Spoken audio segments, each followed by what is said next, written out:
খুব দ্রুত সময় অর্থাৎ ঘড়ি ধরে তুমি 20 থেকে 15 সেকেন্ডে কিভাবে একটা ক্ষতিহারের ছক আঁকবা সেই টেকনিকটাকে দেখো। তুমি ঘড়ি ধরো, দেখো ঘড়ি ধরো তুমি 10 থেকে 15 থেকে 20 সেকেন্ড দেখো, 1 2 3। ফার্স্ট একটা কি করবা, সুন্দর করে স্কেল দিয়ে দাগ দিয়ে দিবা। তারপরে কি করবা, মাঝখান দিয়ে একটা দাগ দিয়ে দিবা। তারপরে কি করবা, এখানে তারিখের ঘর দিবা, এখানে কি করবা, টাকার ঘর দিবা, এবং এখানে জাবেদা পৃষ্ঠা দিবা।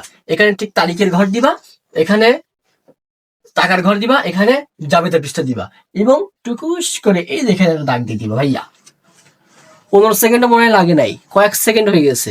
এখন বললো ভাই আপনি ব্ল্যাক বোর্ডে হোয়াইট বোর্ডে করছেন, মার্কার দিয়ে করছেন, অনেক সময় দ্রুত সময় হয়ে গিয়েছে। হ্যাঁ, এটা অবশ্য ঠিক, খুব দ্রুত সময় হয়ে গিয়েছে। বাট টেকনিকটা কি, ফার্স্টে কি করলাম, দাগ দিলাম, টাকার ঘর দিলাম, সরি তারিখের ঘর দিলাম, এখানে মাঝখান দিয়ে প্রথমে দাগ দিয়ে দিয়েছি, এখানে টাকার ঘর জাবেদা পৃষ্ঠা, এখানে তারিখ, টাকার ঘর, জাবেদা পৃষ্ঠা, এবং দাগ। ভাইয়া ওকে, এই যে তারিখ, বিবরণ, এই যে জাবেদা পৃষ্ঠা, টাকা, তারিখ, বিবরণ, জাবেদা পৃষ্ঠা, টাকা। এই যে ভাইয়া, আহামরি তো কিছু না, তাই না? আহামরি কিচ্ছু না, আহামরি কিছু না ভাইয়া। খুব সহজে তোমরা এমন একটা সলভ আঁকতে পারবা খুব দ্রুত সময়ের ভিতরে। ফার্স্টে তোমরা কি করবা, স্কেলটা দাগ, খাতা দিয়ে দাগ টানিয়ে নেবা। তারপরে তোমাদেরকে তারিখের ঘর দিবা, টাকার ঘর দিবা, জাবেদা পৃষ্ঠা দিবা, আবার তারিখ, টাকা, জাবেদা পৃষ্ঠা, এই যে।